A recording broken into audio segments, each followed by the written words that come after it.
All right, so we're going to continue working with the TI calculators. I am going to show you some calculus stuff today. So if you look at the packet that is in Blackboard, we're working with chapters 15 and 16. So the first thing we're going to do is calculate some limits. So usually the easiest way to do that if we have to do multiple limits is to define the function first and then just be able to type what's the limit as x approaches, whatever number for the following function. So to remember, how do we define that function? That is under our actions and define. So I'm going to define the function f of x equals let's say we want to do a fraction so that we can see what happens when we go to a certain value here. Let's do x squared plus 2x all over x minus 5. Okay, so now what we're going to do is we're going to find the limit. And we're going to find the limit as we go to, we'll pick a nice number, we'll get one that works, and then we'll look at what happens on either side, because we can also do a left and a right. So to find the limit, I believe it's under this guy here. There it is. Yep. So next to the 9, this bunch of tools here. And the limit is in the bottom row. You can see we got a few different things here. We're going to put our variable as x approaches, and I'm just going to pick a nice number. I'm going to do 3 because 3 is going to give me a nice value. And up here is where you can put your left or right symbol, the plus or minus, if you were only doing a one-directional limit. And then up here, I can just do f of x, so I don't have to retype that function every time. All right, so this one is going to give it to me. Now, we all know that looking at this function, 5 is not going to work. 5 is going to have an asymptote. So if I were to just go in here and try to do the limit as x approaches 5 of my function f of x, you're going to see that it's going to come up undefined. So it will tell you that you cannot do it. It will give you that answer. But like I said, it also lets us see what's happening from either side, so we can determine why it is in fact undefined. So if we go back and we do x approaches 5 from the right, I'm going to hit the plus sign, f of x, you will see that it's giving you infinity. And if I want, I can just arrow back up and hit enter, so I don't have to retype the whole thing, and just change this plus sign to a minus sign. You'll see that as I approach 5 from the left, I am going to negative infinity. So we know that this limit exists from either side if I'm just doing a one-sided limit. But because those limits are different, because this is actually an asymptote and the function then splits to go 2 different directions, the actual value, the limit of x approaches 5, is undefined. So hopefully you guys remember that from calculus and remembering how we determine undefined or defined. Okay, the next thing we can do, I'm going to show you similar to something we did in, I want to say it was GeoGebra, where we actually graphed and then we could see the tangent line graphed on the curve. So we can do that in these calculators as well. So what I need to do is I need to add, I'm going to go back to the home page. I need to add a graph down here. So add a graph to a new document. So that I have my 2 tabs here. You can see that I have my calculating tab and then my graphing tab. All right, so I'm just going to do a basic quadratic here. X squared plus 3x plus, I'll do minus 4, 4, 4, and -1. Yep, that'll work. Okay, so here's my function, x squared plus 3x minus 4. All right, so what I'm going to do first is I'm going to put a point on the line under menu. I need to go down to geometry, which is number 8. Points and lines. And I want to put a point on. I want to put a point on my line. Now, you're going to have to use this little cursor thing in the middle until you are hovering over the graph. And then you're going to click. So once is going to show you that it's on the line. Once you click a second time, that's going to place the actual point. Now, it doesn't matter where you put it for right now. Okay. And it's super finicky if it wants to work for me. There is a way. It just depends on if it's going to work nicely or not. If you can click. Oh, nope, I'm still on point on. That's why. I don't want to still be on that. Okay, now that I'm back to my hand. All right, so if you can get this to highlight, you can enter an exact value. So let's say we want to plug in -3.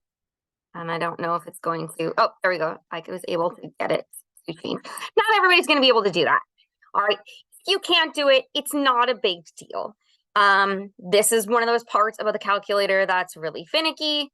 But you should be able to, if you can get here, hover, click, and see, it's not going to work for me. I'm able to double click really quickly on that. I can edit the point. Like I said, if yours isn't editing, you can leave your point where it is, not a big deal. Okay, we can put a tangent onto that point. So we are going to go to the menu, and that's going to be under geometry again. Points and lines. I want to construct a tangent. All right. So you're going to use your little cursor thing here to get it as close to your point. Once you cut your point, you can see that that tangent line actually appears. And then I can click, and then it draws it there.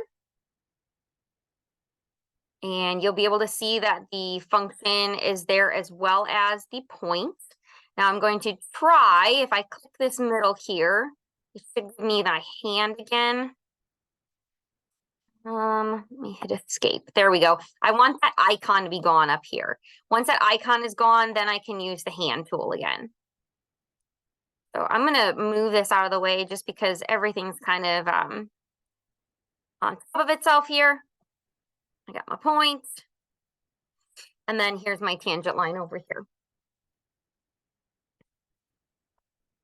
Now we should be able to grab the point and move it just like we did in GeoGebra. Again, mine's going to be a little bit easier because I am working with a computer. I have a mouse and I can just move this around. It's a lot easier for me to grab.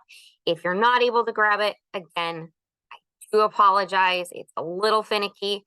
Just know that if you were going to do something like this, this may not be your first choice. You may prefer to go to GeoGebra because it's a little more user-friendly in the graphing aspect. Just wanted to show you that this one does it as well. And like I said, it moves. You can see how it changes. It is dynamic, just like a GeoGebra. All right, I want to go back to the previous tab here. So if I want to go back to this tab, I'm going to hit Control and then the left arrow. So that's back a page, and then Control and the right arrow is forward a page. So if I want to toggle between these two, that's how I'm going to do it. So Control left, Control right is going to toggle between the two pages. All right, next thing we're going to do is let's calculate a derivative. So we already have this function up here. Let's calculate its derivative. So I'm going to go back. So one option is right here in this tool button, again, next to the 9. I do have the option for a derivative here. And what you're going to do is you have to make sure you put derivative with respect to which variable, and then you can type your function. Okay, it does give a little icon. That is just telling you that you want to look at your domain based on your original problem, and then this problem, the little warning say, hey, double check your domain. The other option, if you didn't use that, is going to be under the menu button. And if you have to guess, it's going to be under calculus and then derivative. That's going to give me that same exact setup that I just did before. So let's say this one's in terms of t, and we have 3t to the third plus 2t squared minus 7. And it will calculate it for you.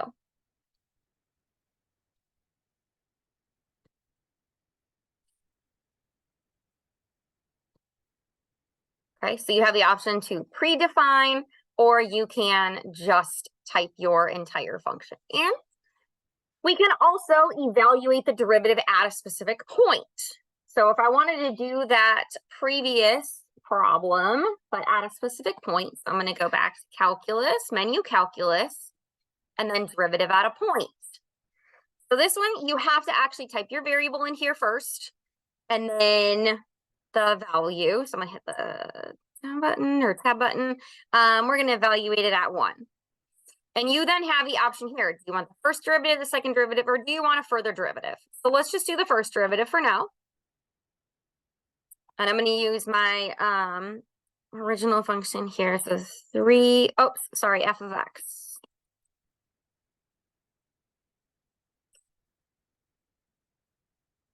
Okay, so we took the derivative of the original function, f of x, that was defined all the way back up at the top here.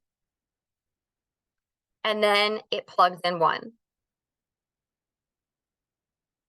Okay, so let me show you. Let's say we want to find the second derivative. So we go back to menu, calculus. We're still going to do x. I still want to evaluate at 1, but now I want to do the second derivative. You'll see how the problem changes. So now we're doing derivative second power, so 2 derivatives with respect to x twice. The original function, f of x. And again, it will do all of that for me. Now, I'm going to show you another thing that you can do. So let's say you had a calculus problem and it said, I want you to evaluate the derivative for a, b, and c. All right. And x, I'm going to pick a new function. Let's just do x squared plus 3x minus 10. Evaluate that one. So control equals, I want this guy here such that, let's try it like this. X equals, then open it, 1, 2, a. Here it is. Okay. All right, so I just typed it wrong. All right, so let's say we want to evaluate the original function at more than one value when we do its derivative. Disregard some of my errors here, it was my mistake, and how I was typing it. So we're going to fix this here. So derivative, so d dx of f of x. Such that, so control, if you hit equals, is going to give you that line, that vertical line, such that x equals, and then we want a curly bracket. So curly bracket is above these parentheses. So control parentheses, there we go. such that x is, let's do 1, -4, and the value a. And what it's going to do is it's going to evaluate all 3 of those next to each other, put commas in between them. You can evaluate more than one derivative at a time. Save yourself a little bit of time. Okay. So hopefully that part makes sense. The next part we can do is implicit differentiation. So those are the ones that have both x's and y's, and you take the derivatives of all the x pieces, but then when you take a derivative of y, you got to add that dy dx, and then you end up solving for dy dx. Okay, so just to see, so it's going to be down implicit differentiation, so that's E. All right, so you're going to type your original function with all your x's and y's. So let's say we have the function 6x plus y squared. And because we're doing implicit differentiation, we've got an equal sign and we're going to have an answer. So that's equal to 18.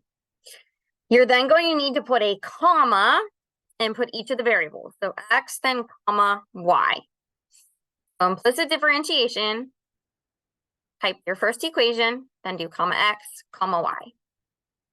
And it will go ahead and solve all the way for you. Okay, if I wanted to do a slightly harder one. Nope. Calculus.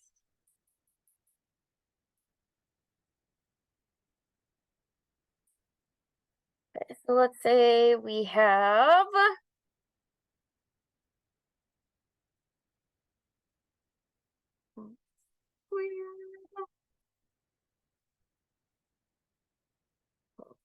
x and plus 4y squared, oops, minus 8y, and that equals 54. You're going to put comma x, comma y, and it will do all of the implicit differentiation for you.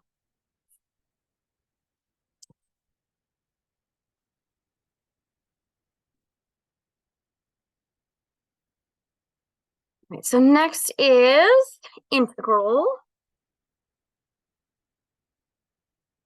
Back under calculus. Now we're going to find an integral. So we can start with undefined integrals and then we'll move to defined integrals. So let's just say we want to find the integral of our original function f of x, e of x. All right, so we can always do unbounded. And then if we want to add the bounds, we have that option. So we'll go back here.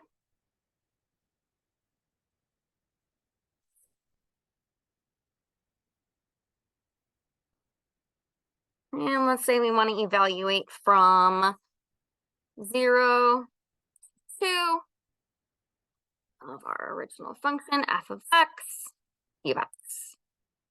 So it will then go ahead and plug in the values. 2, then subtract what you get when you get 0.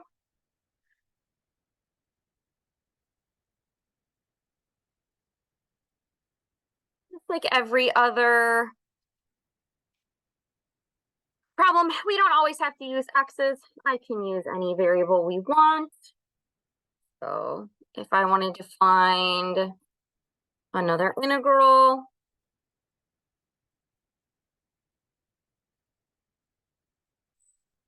so let's say we want to do from -1, 3, and let's say this one now has s's. So s to the 4th plus 2s minus 10. Okay, and now we're going to take the derivative with respect to s. I did not want to hit Z. I think that was just a typo. I don't think it changed the answer here, but there we go.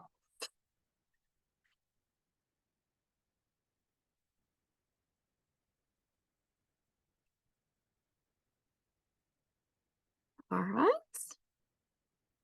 So again, hopefully that all makes sense.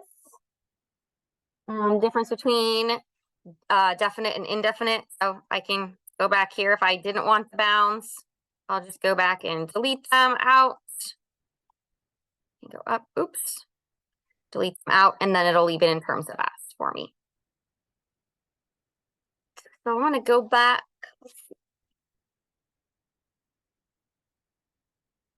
I'm going to go back to the graphing tab. So remember, we're going to hit Control, and then right is going to move me back to the right one here.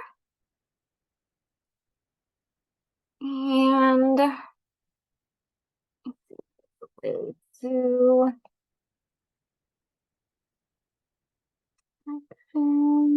delete all. Yes, I want to delete everything on that page. Awesome. Okay, so now I'm going to go back to menu, graph, and create edit. And I'm going to enter in a new function. So let's say we have the function x squared plus 1. All right, so now what we're going to do is we're actually going to find the area under the curve. So I'm going to actually draw it under the curve here. So just like we could calculate an integral from, let's say, 1 to 2 or 1 to 3, I can also draw it on my graph. I go to menu and down to analyze. You can see here I've got choices for integral, and then I have bounded area. So those are the ones that if you have two curves, you can find the area between them. I'm going to do the integral. Now you're just going to have to move your cursor until you are at a specific point. So I like to use right over the x-axis here because then it'll drag each of those points. So I'm going to go from 1 to 3. So when I'm on 1, I'm going to click, and then I want to go to 3. So you can see how as I get close to the point, it kind of grabs to it. I'm going to go to 3, and it will draw the 2 points, the 1 and the 3, and it will shade the area, and it will give me the area of that is bounded.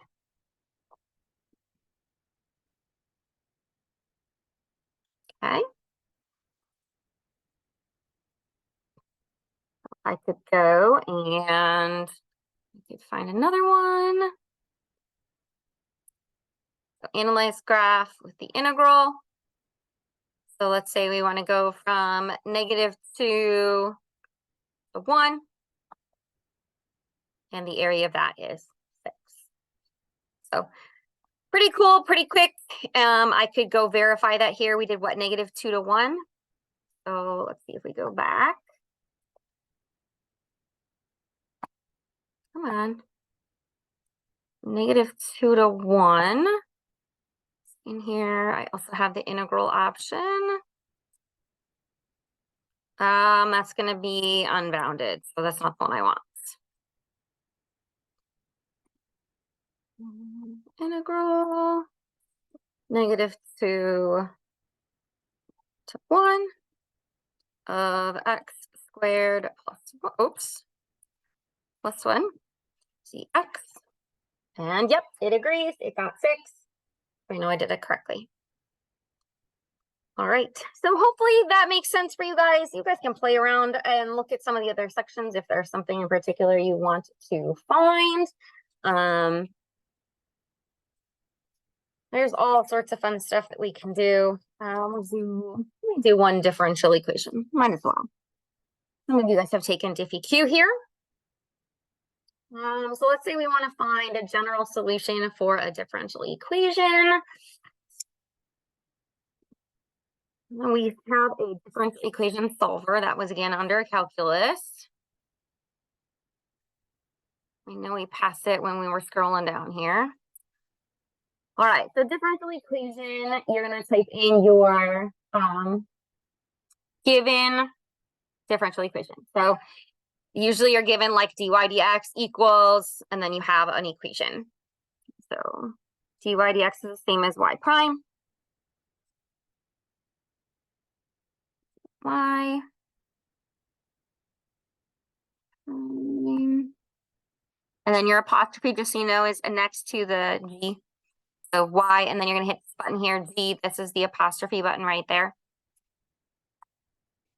And then equals, let's say it's 6x minus 2y. And an independent variable,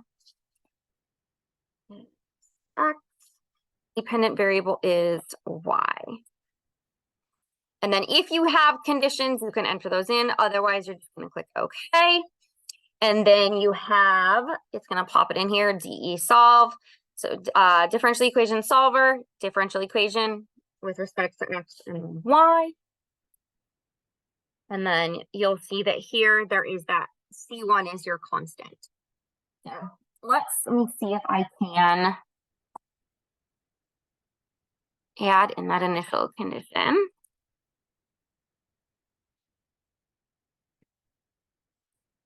So y prime equals 6x minus 2y. Independent is x and then y. So let's say y of 0 equals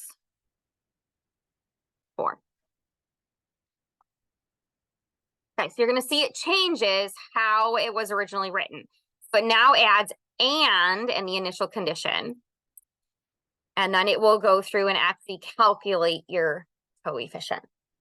So these calculators are amazing in what they can do so quickly.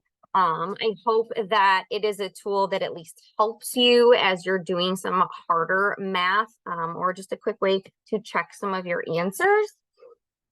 But that is the end of my lecture here. So just going to recap what you guys have to do this week.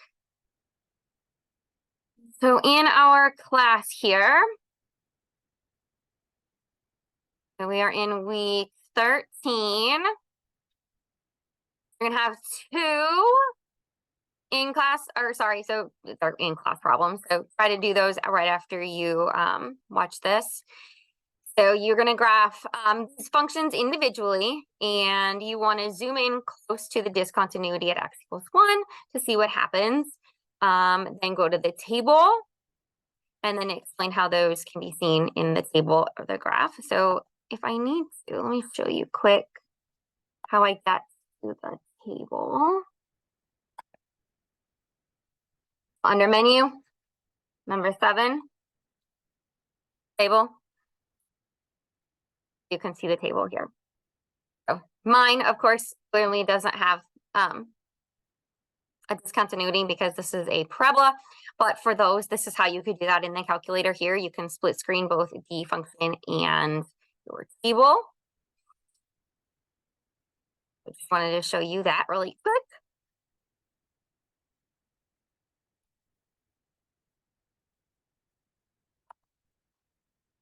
Okay, and then the second question is, a student is looking at a prospective college and reads that the average class size at the college is 21 students. She then goes to the college and has 2 classes with more than 75 students in her freshman year. How is this possible? Okay, so then after you do that, you've got your calculator practice. So this is just going to be some questions. Can you type them correctly into your CI calculator and get the answers? So everything we've done so far, we got a matrices, first and second derivatives, an integral, a differential equation, implicit differentiation, finding a tangent line, solving a system, determinant, and inverse. So just remember, if you need to type math, you can click this little math equation type.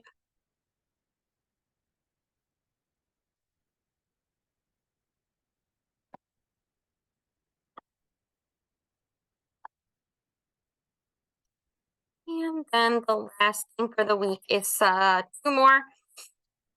Oops, wrong week.